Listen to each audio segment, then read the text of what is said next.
A few months ago, I made this comment. Don't play games with people, but it's good to test, just to get to know them as best you can. People didn't like that very much, and that's totally fine. My point was, ideally, I would want for me and whoever I'm dating to be in a situation outside of both of our comfort zones to see how we interact with each other. Call it character research. But I wanted to hear more voices surrounding this topic.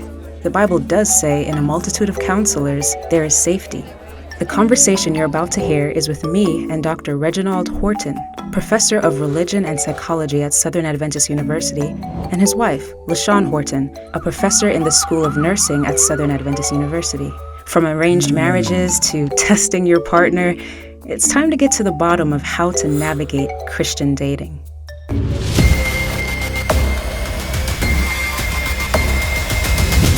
How long have you been married? Ooh, we've been married for 31 years. Congratulations. Thank you. So when you were coming together, maybe dating, or you were thinking about proposing, were both of your families on board? You think there was a push like, yeah, sign off on this relationship? Well, I went to her dad and her stepmom. I'm sorry, her Second mom. and she, I remember Pops was cool. He was all right. I remember he was in the kitchen sitting at the table, and I told him I wanted to could know her to marry me. And like I said, he was at the table. He was cool, but she drilled me. What you gonna do? How you gonna do? Okay, yeah, but I don't know if it was just anxiety for her or what. But anyway, her bio mom, she, I think she cried. Wait, so all three of them were at the table? No, well, I left there. Then my other mission was to go to her mom, or either it was her mom. It was either one of those. It's been 31 years, so it was in one of those in that order. And so I went to her mom. I remember asking her. But she didn't give me any beef. Okay. Was that the first time you were meeting them? Oh, no. Okay, that's good. Oh, no. We had 2 years of involvement with them at some level. 2 years. Oh, so you both... We dated for about 2 years before we got married. Okay. Did you know each other previously? Oh, yeah. Oh, yeah. Yeah, we met here at Southern. Oh, wow. Yeah, we met here at Southern and dated for probably about 1.5 years before he proposed. And my family was on board. His family was on board. Well, okay. See, she has a different relationship with her family than I did. Yes. I'm sorry. My family isn't Adventist. And so when I joined the Adventist faith, there seems to be this sort of divide between me and my family. But I still love them, and but their level of involvement in my life, or me involving them in my life, wasn't at the level that she was. Yeah. So I don't even remember telling my mom. You told her. I did. Sure, because we were at her house before you. Yeah, but I mean, it wasn't like for approval. Oh, yeah. Yeah, that's Yeah. Okay. I was going to ask if there was any involvement between your families, or if there's any kind of like arrangement, so to speak. We had contact with his mom, and I had gone to her house, and so I knew her. She met me, but it was nothing in the way of having, our parents have a relationship prior to us getting married, and them, possibly arranging, a connection between us. No, it wasn't like that. Okay. So your relationship would be called a self-selected marriage. It's interesting, globally, there are more arranged marriages than self-selected ones. Now, looking at the United States specifically, there is both. There's arranged and self-selected, which makes sense because there's such a melting pot of a country. To look at the divorce rate between those two groups, the arranged marriage, their divorce rate within that group is 4%. But with the self-selected marriages, it's 40%. It's a big gap. Big gap. Why do you think that is? What is it about arranged versus self-selected that seems better? Well, good question. Well, so here's, because I did my dissertation. My dissertation project was on divorce. Okay. And so I know a little history behind divorce in the U.S. So, and I'm not saying your information is inaccurate, but I wondered, are we factoring in this in part of our information?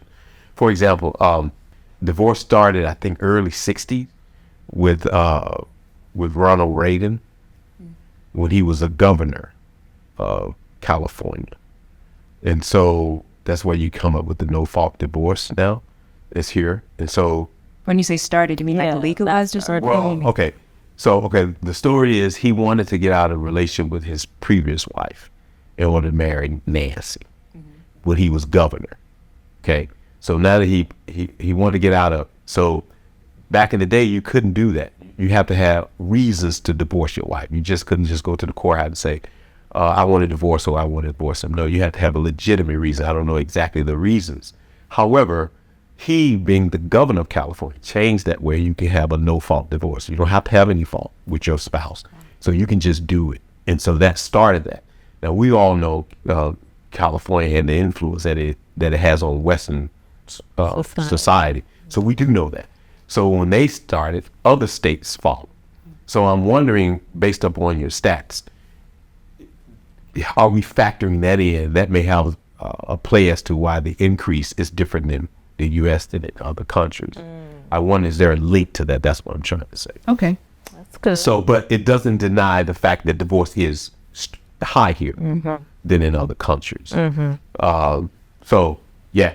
So when you said that, you sent me there. Okay. Oh, that's good. Yeah, but it's not to discredit what you just said or anything like that. It's just, you made me think about that. And I wonder.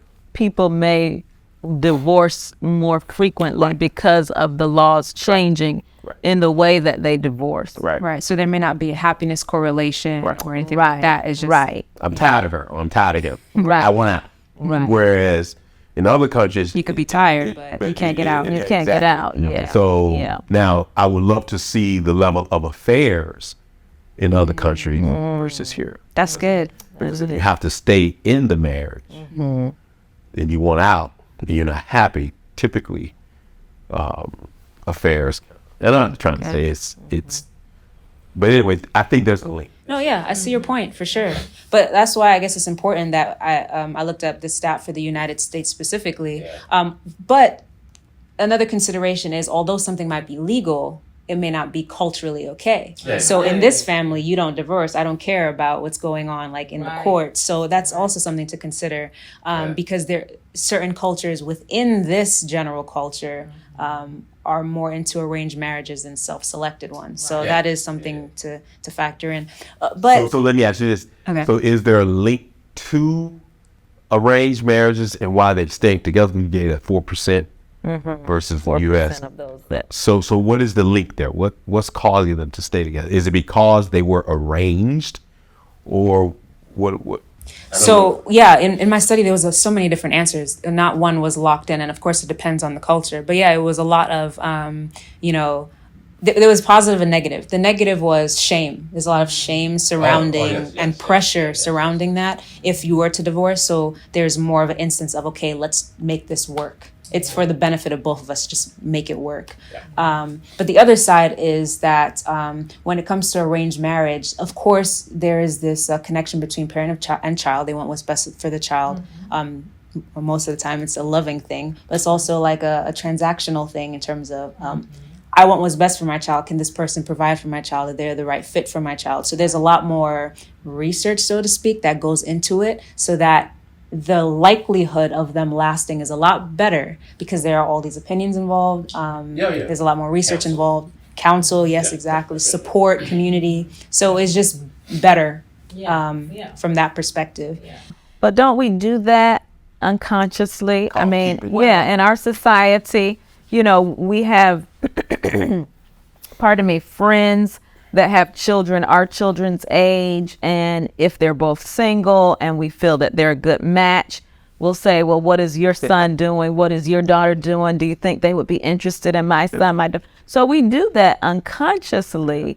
It's not done in a formal way as some cultures may do, but I think subconsciously we do that. Well, but that leads me to my next question, because there's been an attack on the family in that the kind of relationship between parent and child is different, to the point where a lot of times parents don't know the real spirit, the real character of their child. So do you think that arranged marriages would actually even work, even if the parents were genuine in trying to find a spouse for their child, knowing that there's a lack of relationship there? Would it work in today's society? I see what you're saying. I think that for our family, my husband has made a very conscientious,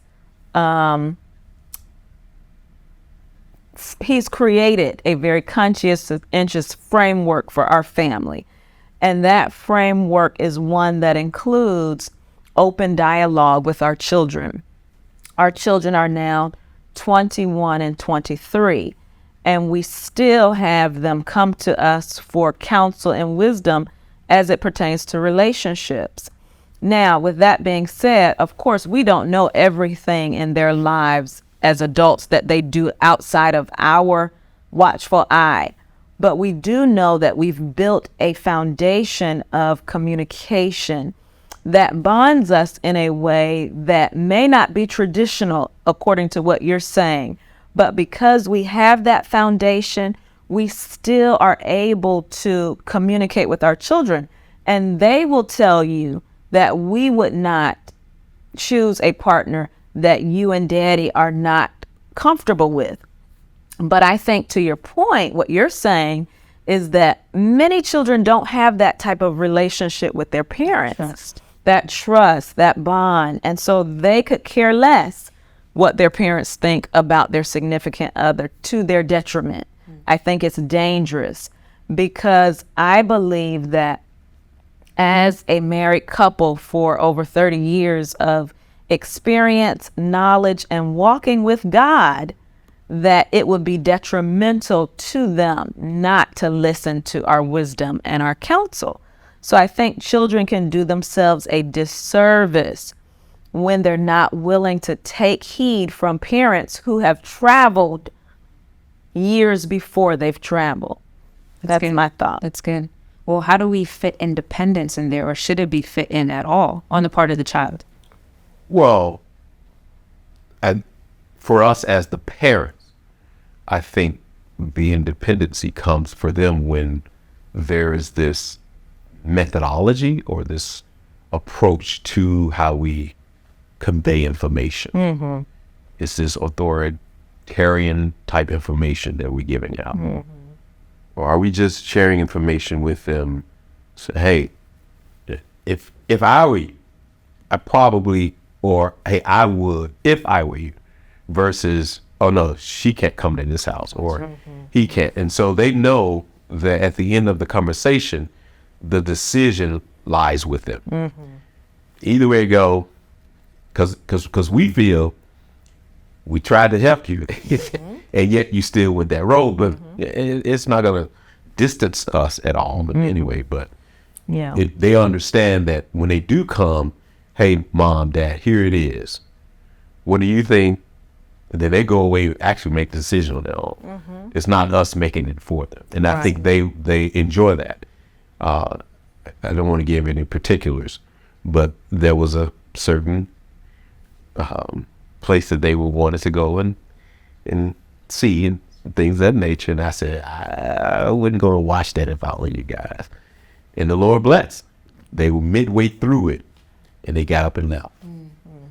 But we didn't tell them, no, don't go there. You ain't right back in this house if you go to that, take your clothes and get out. we didn't go to that extreme. Mm-hmm. But we say, I wouldn't, and then the Holy Spirit convicted them. Yes. And they got us enough. Right. And so they know that when they do come, that is their option. We're not pigeonholing them to, you got to do this. Yeah. If you don't do it, these are the alternatives. Right. It's like a strong supportive role. Here's the information. You make the choice. You also deal with the consequences. We're here to support you through them, but you have to deal with the consequences of your decision. Right. I love that. Right. Okay, so let's change gears here, because it sounds like you are more for self-selected with a lot of support there. Well, I'm okay with arrangement. I am too. Yeah, I would say too. But I think it's a more modernized arrangement. Yes. Than your traditional. Yes. Arrangement. I think arrangements are good when the parents are being led by God. Yes. Absolutely. Yes. That's foremost. You know? And so, and not by any other motive or whatever have you. Typically, when you talk about arranged marriage, especially in different countries, there's a benefit for the family. Right. And so that's where you get that line. So that's why sometimes it works and sometimes it doesn't. For me, that's my interpretation. And so a more modernized is what you kind of described. Right, right. And I guess my thoughts as it relates to Eastern tradition of arranging marriages would be that the kids had no say-so. Right. So a modern version for me and my husband, I think, would be we present someone to you that we think, we've seen, we've engaged with. They seem to have the qualities that fit qualities you're looking for. Here this person is. Now you can decide if you want to, choose to be with that person or not. It is your choice. And I think that that's how God does us. He gives us the choice. He lays things out for us the way we should go. And then he says, now you choose. You choose. So that's how I think we would align with that. Because I think there's value in seeing good qualities in someone and saying, oh, this is a good person. You should consider getting to know them. Yeah, that's good. Yeah. I appreciate the Bible and its presentation of arranged marriages is actually pretty specific about the involvement of the children.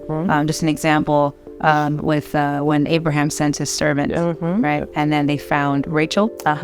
Rachel's family asked her specifically, are you okay with marrying this man? You want to wait a couple weeks? I just loved that. And her in that, made sure everyone was on the same page. That's good. But when it comes to people who decide to go the self-selected route, what do you think the purpose of dating is as they're trying to approach marriage? And maybe they're not trying to approach marriage, but what is the purpose? True biblical purpose. Or is there a biblical purpose of dating? I wonder.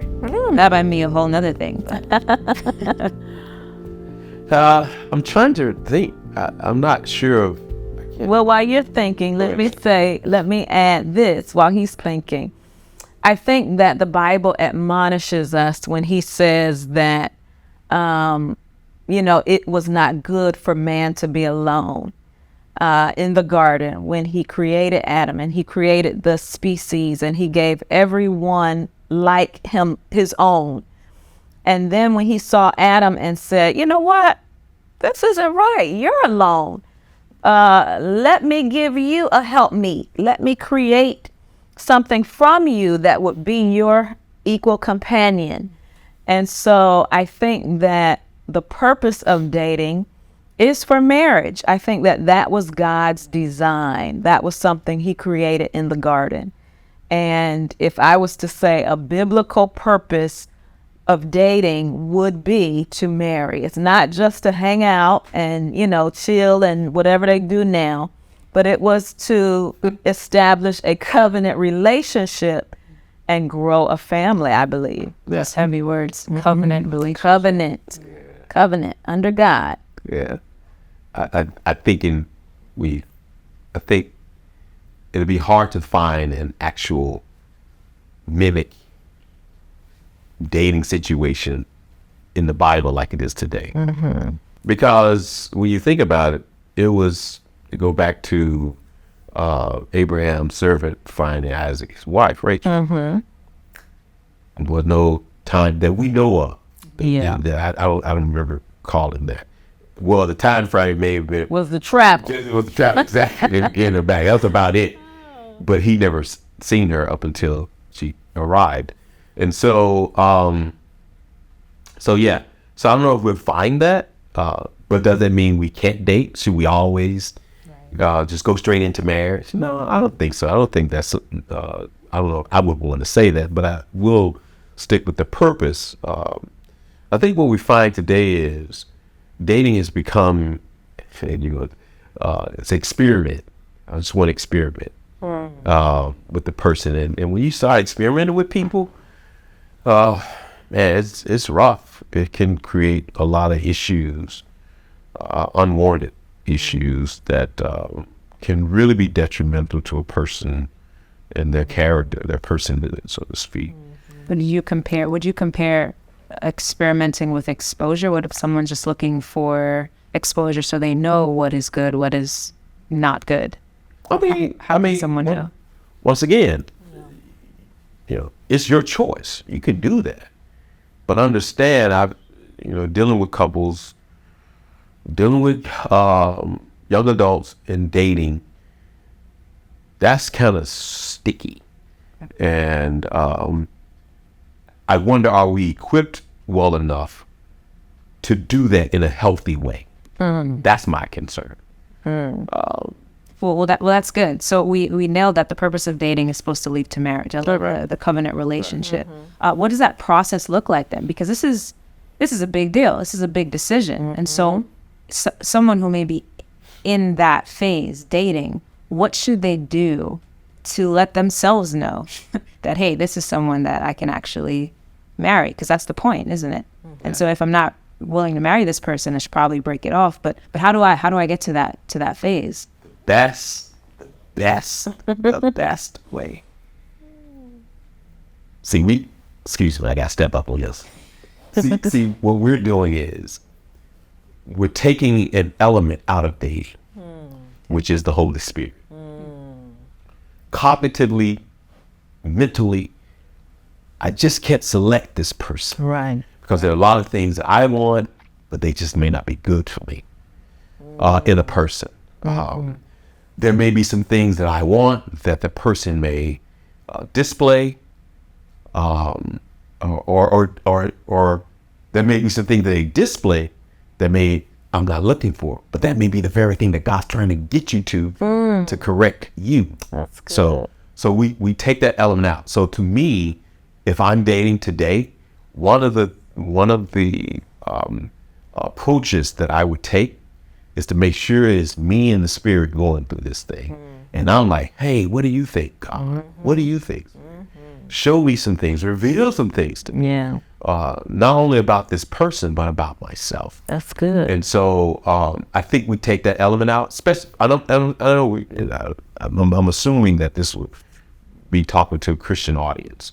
And that's who I'm speaking to. And so, but we, even in our Christian journey, we don't factor that in. We don't invite the Holy Spirit and say, hey, we don't. And it's more so just consulting, sitting there meditating. And a lot of times we don't do that. And so I remember knowing, our journey was, we were like best friends on campus. We had a date every day, Monday through Thursday.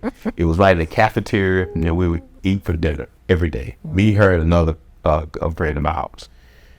And so I almost missed her, because I was in this, we just friends, And so, but it's when I began to pray, and God said, you may want to consider.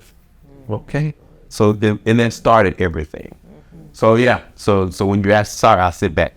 That's excellent. That was really good. I think in relationship to the question you asked, the process of dating, I think along with the Holy Spirit guiding your steps through the process, and that's so important, because we can get so caught up in the things that we see, but God looks at the heart. We see the outside, and the outside might be glittery and glamorous and all shiny. But if you haven't gotten to some of those heart things, then you may, yeah. So I would say part of that process is getting to know each other, and that comes through conversation. Yeah. Really being able to talk openly about some things. And of course, that can kind of take time. This is why what my husband said is so key about us, and that was that we had a friendship. So at the very base of our relationship was a friendship where we could talk. And so we had already started to build a trust in one another that helped with the communication process. Communicating is challenging, and there's difficulty there, especially when you're trying to communicate difficult things or have things that you've dealt with in your past that you're trying to convey. And so part of that is having a foundation that is at the very base level of friendship, because that begins the process of building a trust that allows you to communicate one with another. And communication opens up a lot of things that you're not just going to see just right looking at the person and saying, oh, they look so good, or she's so hot, or this, that, and the other. You're not going to see all of that. And so communication is key. That's Yeah. That's good. Once again, I always tell young adults, he looks fine. Yeah. 21. I said, wait till you get 51.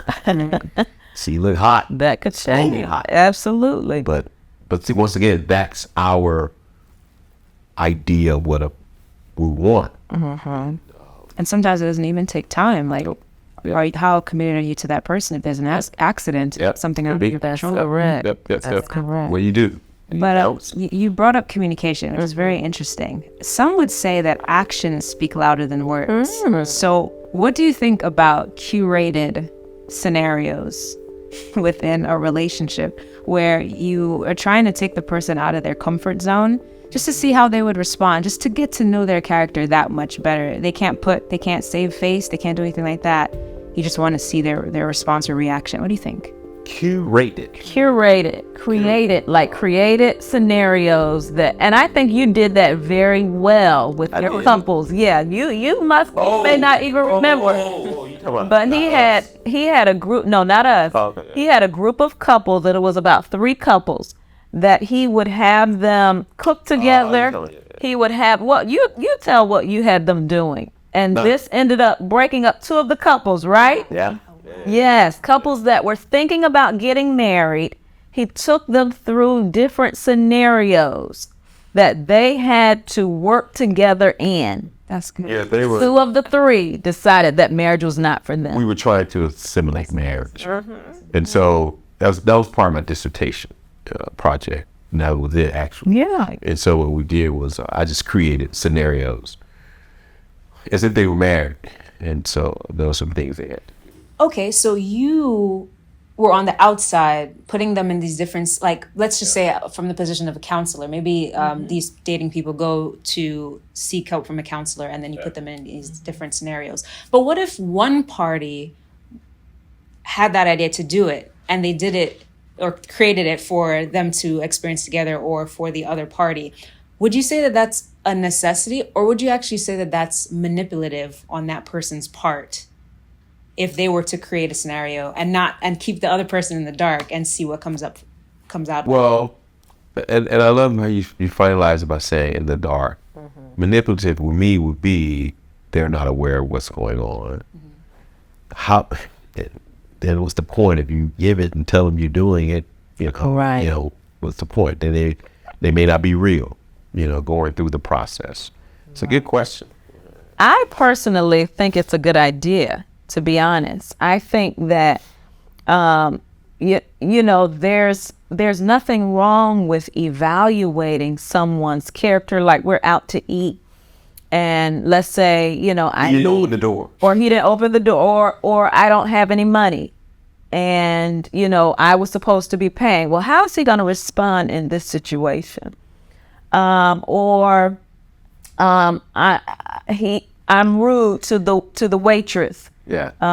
What is he going to say? How does he respond to me? How does he relate to the wait? I don't see anything wrong with seeing how a person's character will come out in those. I would, if it's on a continuum.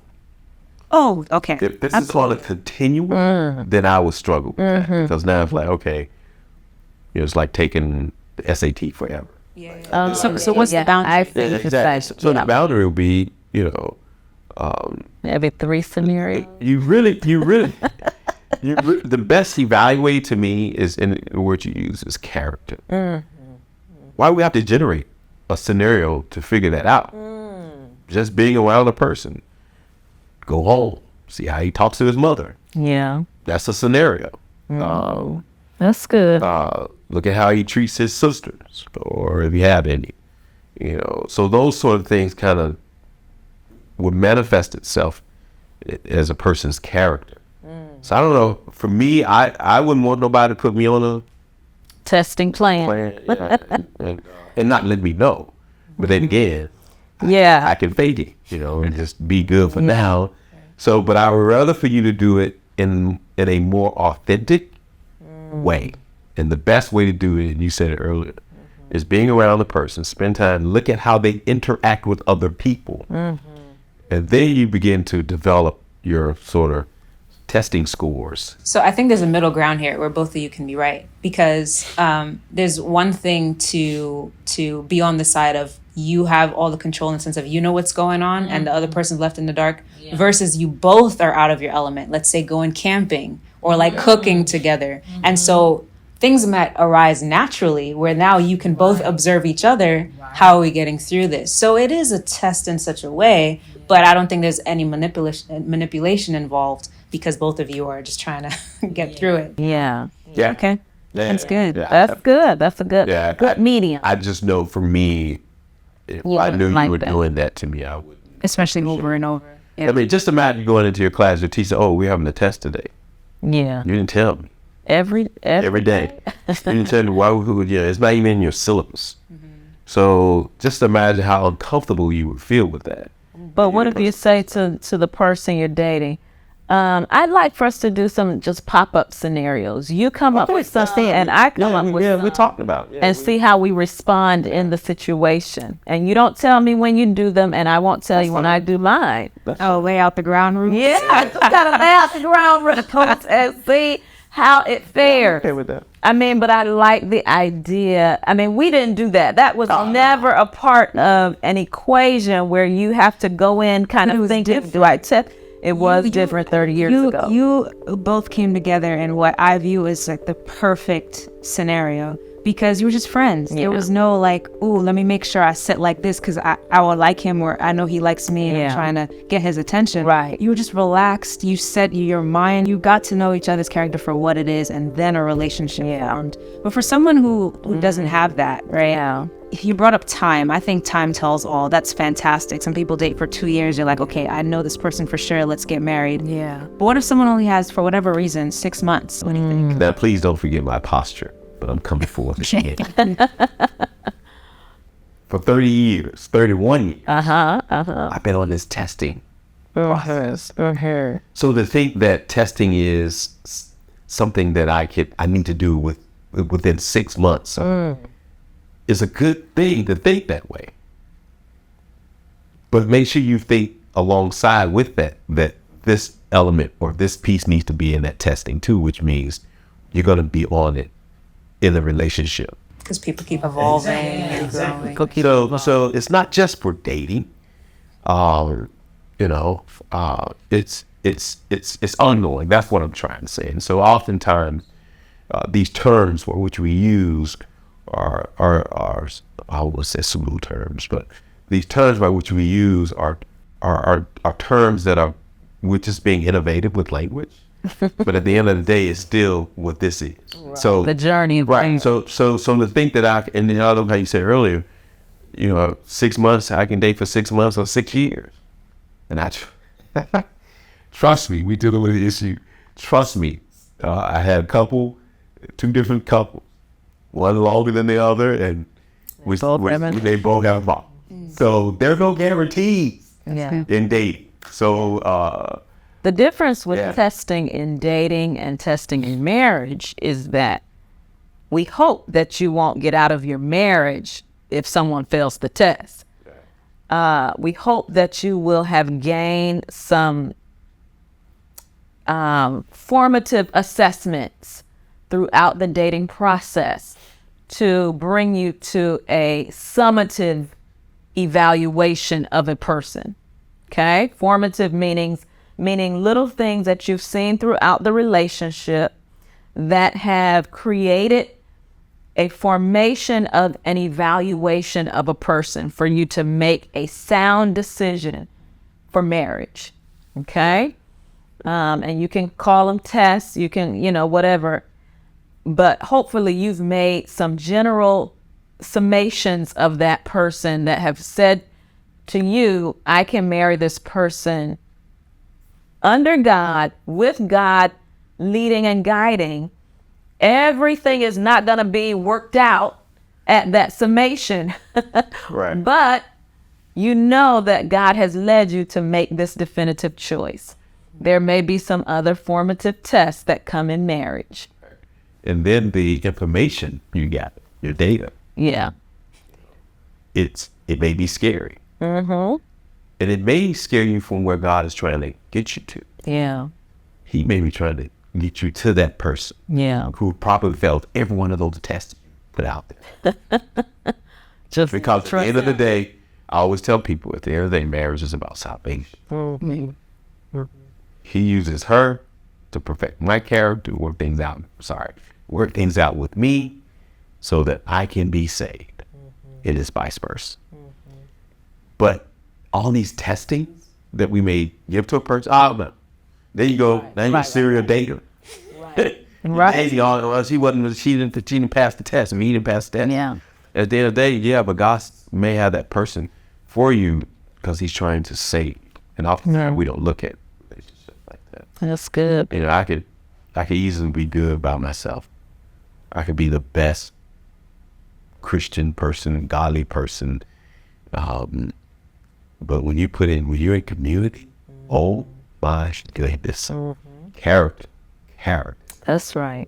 Find things about yourself you didn't even know. Yeah. Where did that come from? Absolutely. Okay. Especially in a marital relationship.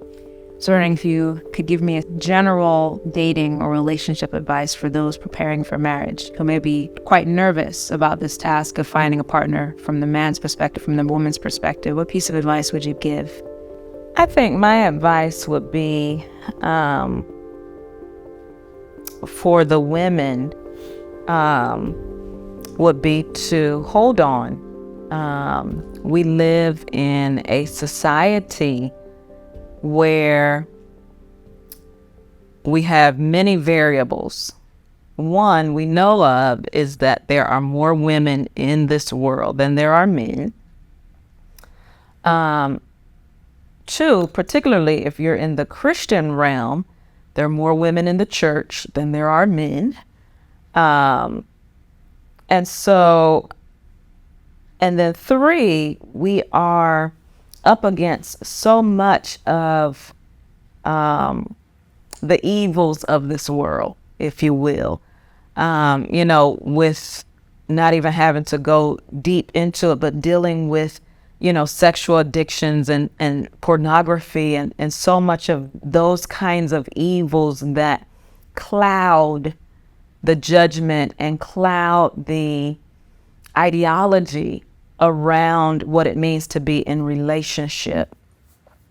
And so I would say to the women, hold on, that God hears and God sees, and he knows what is best for each of you, and that he has the plan already laid out for you as it relates to relationship with someone of the opposite sex. So hold on.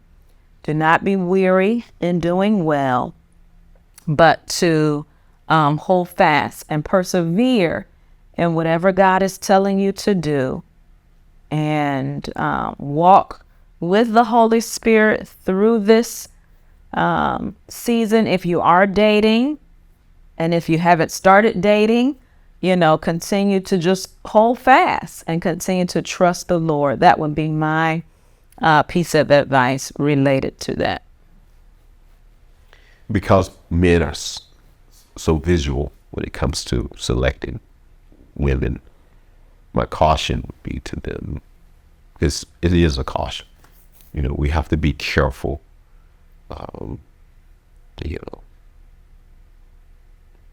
Try to get at a woman's beauty than just her outer appearance. Because that keeps you in this thing called dating and relationship. There is no perfect woman. That's good. John Ortberg, in his book, Everybody's Dull Till You Get to Know Them, Until You Get to Know Them, says that we're all irregulars. So if you're waiting for her to be the perfect woman, yeah, I'm sorry. Not so. It ain't gonna happen. So inner beauty, That's good. critical. Yeah. Understand she's not gonna be perfect. And even if she was, who says you're able to match that? All right, now say that. So Say that. it's both in trying to find that perfect person, Yep. but also building yourself up to be a perfect person for someone else. Yes. Yeah. Thank you so much. Oh, you're more than welcome. This was really fun. I enjoyed it so much. Thank you for having us. I hope you enjoyed this conversation between me and the Hortons. Did you learn something new? Or do you have a piece of advice to add? Write it in the comment section below. We're able to broadcast these conversations and create all sorts of content because of supporters who donate monthly to Little Light Studios. Please consider a monetary contribution today. You can find more information by going to our website, littlelightstudios.tv/donate. See you next time on LED Live. Welcome to the Video Bible Study Series, where we will explore a variety of Bible topics using video and print. What is humility? Do we need God's law?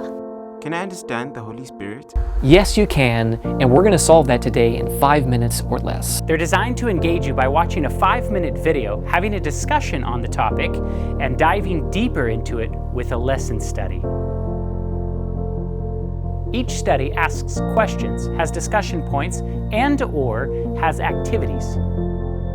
Overall, we developed this project for you to have a closer walk with Jesus as you explore relevant topics, either in a group setting or on your own. We hope you find these a blessing. If you want more information, go to www.littlelightstudios.tv or find us on your favorite social media platform.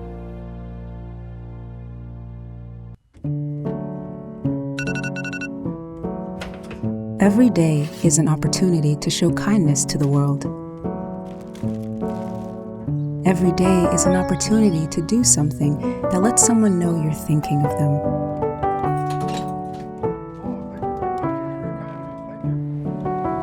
Every day is an opportunity to give without expecting anything in return.